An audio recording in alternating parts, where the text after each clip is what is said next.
നടൻ കൃഷ്ണകുമാറിന്റെ മകൾ ദിയ കൃഷ്ണയുടെ സ്ഥാപനത്തിൽ നിന്ന് ജീവനക്കാരികൾ തട്ടിയെടുത്തത് 66 ലക്ഷം രൂപയെന്ന് ക്രൈംബ്രാഞ്ച് അന്വേഷണത്തിൽ കണ്ടെത്തി.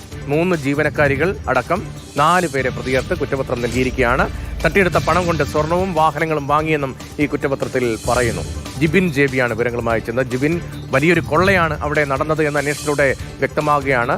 66 ലക്ഷം രൂപ, അത്രയും വലിയൊരു തട്ടിപ്പാണ്. അന്വേഷണത്തിന്റെ മറ്റു വിശദാംശങ്ങൾ എന്താണ്? ദിയയുടെ സ്ഥാപനത്തിൽ നടന്നത് ലക്ഷങ്ങളുടെ തട്ടിപ്പാണെന്ന് തെളിയുന്നതാണ് ഈ ക്രൈംബ്രാഞ്ചിന്റെ കുറ്റപത്രം. ഇതിൽ പറയുന്നതനുസരിച്ച് ഈ സ്ഥാപനത്തിലെ ജീവനക്കാരായിട്ടുള്ള 3 പേർ, ദിവ്യ, വിനീത, രാധാകുമാരി, ഇവർ ചേർന്നാണ് ഈ തട്ടിപ്പ് നടത്തിയിരിക്കുന്നത്.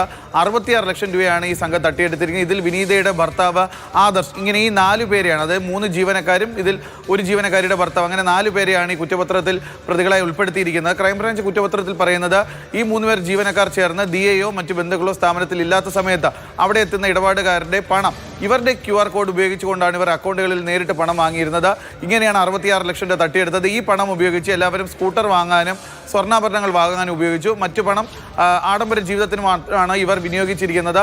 ഇങ്ങനെ ഒരു തട്ടിപ്പ് തൻ്റെ സ്ഥാപനത്തിൽ നടന്നുവെന്ന് ദിയ പരാതിയെ വന്ന ശേഷമാണ് തങ്ങളെ തട്ടിക്കൊണ്ടുപോയി എന്ന തരത്തിൽ ഒരു വ്യാജ പരാതി ദിയയ്ക്കും കൃഷ്ണകുമാറിനെതിരെ ഈ 3 സംഘം നടത്തുകയും ചെയ്തു. അതൊരു വ്യാജ പരാതിയാണെന്ന് കൂടി ഈ കുറ്റപത്രത്തിൽ തെളിയിക്കുന്നു. അങ്ങനെ ദിയയുടെ സ്ഥാപനത്തിൽ നടന്ന 66 ലക്ഷം രൂപയുടെ തട്ടിപ്പ് ദിയ പറഞ്ഞ രീതിയിൽ, അല്ലെങ്കിൽ കുടുംബം നേരത്തെ ആരോപണം ഉന്നയിച്ചതുപോലെ ജീവനക്കാർ ചേർന്നാണ് ഈ 66 ലക്ഷം രൂപ തട്ടിച്ചത് എന്നുള്ളതാണ് ഈ കുറ്റപത്രത്തിൽ തെളിയിക്കുന്നത്.